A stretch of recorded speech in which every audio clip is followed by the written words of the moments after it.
Buen día, gente del IAE. Hoy sábado. Leemos del Evangelio de San Juan que después de escuchar las enseñanzas de Jesús, muchos de sus discípulos decían: es duro este lenguaje, ¿quién puede escucharlo? Jesús, sabiendo que sus discípulos murmuraban, les dijo: ¿esto los escandaliza? ¿Qué pasará entonces cuando vean al Hijo del Hombre subir donde estaba antes? El Espíritu es el que da vida. La carne de nada sirve. Las palabras que les dije son espíritu y vida. Pero hay entre ustedes algunos que no creen. En efecto, Jesús sabía desde el primer momento quiénes eran los que no creían y quién era el que lo iba a entregar. Y agregó: por esto les he dicho que nadie puede venir a mí si el Padre no se lo concede.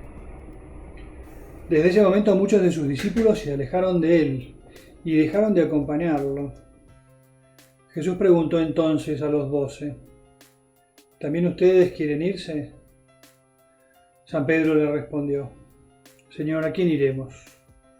Tú tienes palabras de vida eterna. Nosotros hemos creído y sabemos que eres el Santo de Dios.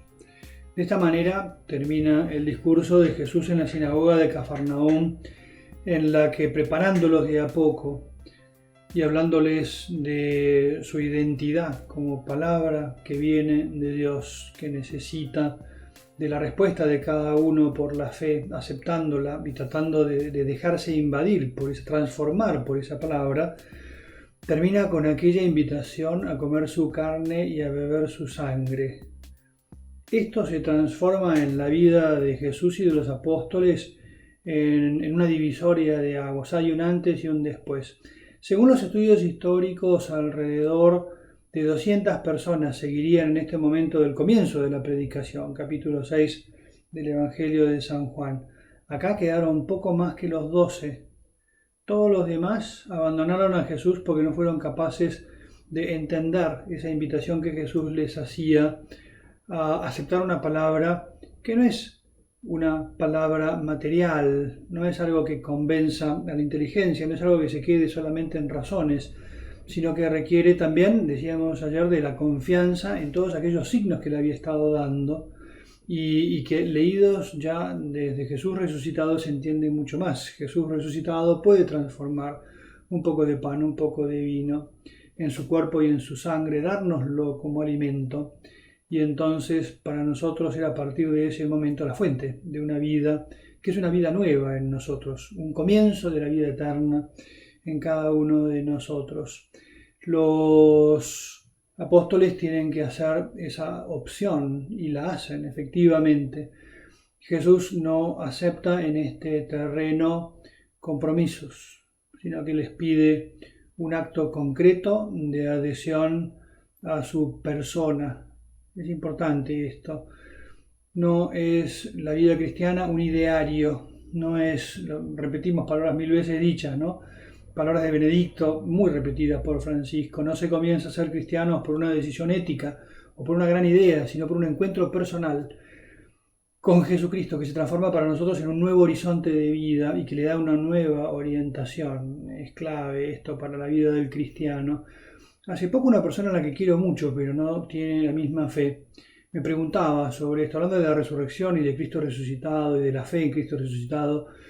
Me preguntaba si no podía pensarse que Cristo en realidad era como una especie de ideal humano que surge de la reflexión del hombre sobre sí mismo y entonces se termina transformando como en un punto de referencia de lo que es más humano, ¿no? Como un lugar donde la humanidad se da de un modo simbólicamente puro y que sirve como ejemplo, una especie de héroe cósmico, abstracto, no real.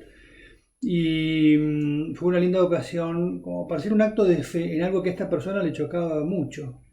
Jesús es una persona histórica y nos pide con él un contacto real, deberíamos decir. La palabra puede ser un poco complicada, pero Jesús fue alguien que vino en la carne. Jesús no es una idea, sino que es un personaje, es una persona histórica, como Shakespeare, como Napoleón, como Julio César. con una existencia muy concreta en un lugar muy concreto. Dios se hizo hombre en una persona concreta, y esa persona concreta en carne humana.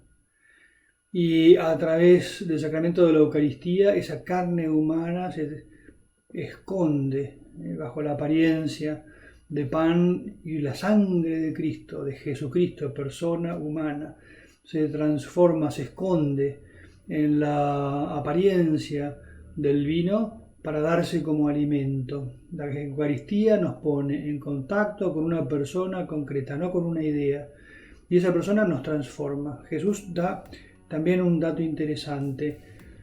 Es el espíritu el que da la vida, no la carne. No se trata simplemente, por ejemplo, ¿no?, de un cumplimiento formal exterior del cristianismo, incluso ir y comulgar, sino que se trata de dejar que el espíritu que viene cuando recibimos la comunión nos transforme